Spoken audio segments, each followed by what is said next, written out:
the good guy, bad guy routine. Let the lawyer play the bad guy first, and the CEO can come in at the very last moment to play the good guy. Okay, and it usually works, believe it or not. Okay, it usually works. That's why large major corporations, whenever they talk about a deal, they would always have legal advisors, okay, or they would have lawyers present in the same room. Okay, now, confrontation, when you're confronting somebody, okay, when you're confronting somebody is simply meaning what? You are talking to somebody aggressively. You're not just talking to them nicely, but then you are talking to them in a very, very heated manner. Let me write it down for you.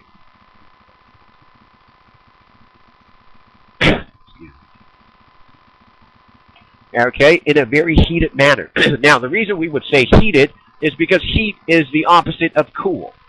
If you're very cool, you're very suave, you're very nonchalant. Let me write it down for you.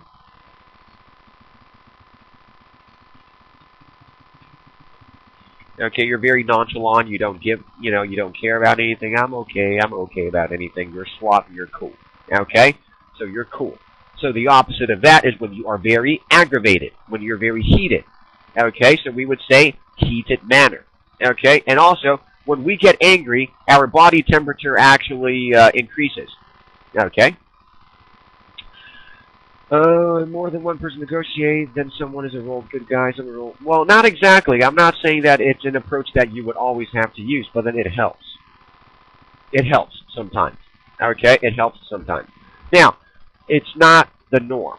Okay, it's not the norm, but then most of the time, because in the Western world, negotiation matters, and in the Asian countries, it's different. Okay, Asian countries, they think it's about bonding.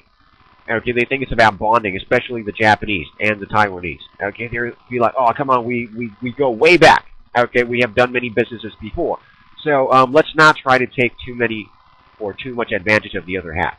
Peaceful harmony. Okay? Peaceful harmony in the negotiation table. But that's different. In the Western society, usually on the talking table, it's never peaceful. It's very aggressive. People are confronting each other all the time. And then they can be peaceful if they negotiated well. If they don't negotiate well, nothing to lose. But in Asia, it's different. Even if the negotiation doesn't go well, they would still hope to at least remain in good ties. Okay, so there is the difference in that. Okay? Now, be careful that you're not acting dumb in your area of expertise.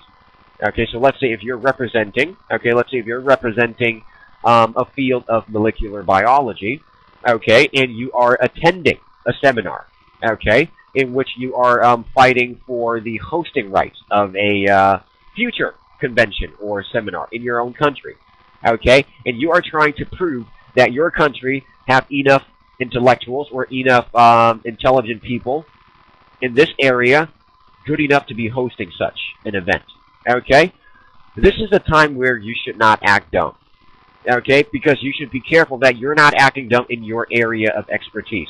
Because if you're good at molecular biology, don't act like you don't know it well enough. People will see through you and they're going to think you're really stupid by trying to act dumb.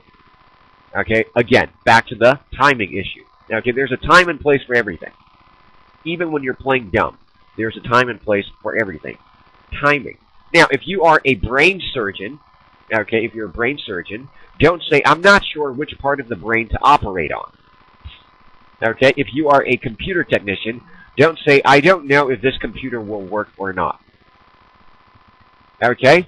Simple. If you are a salesperson trying to sell an English package to a client, you would never say, I don't know if this will work for you or not. I don't think if our product will work for you or not. Okay, you won't say that. Because you would have to demonstrate enough firmness that you believe and you agree with whichever side you are representing. If you appear to be hesitating about the side or the half that you are representing, okay, or on behalf of, you're not being very persuasive.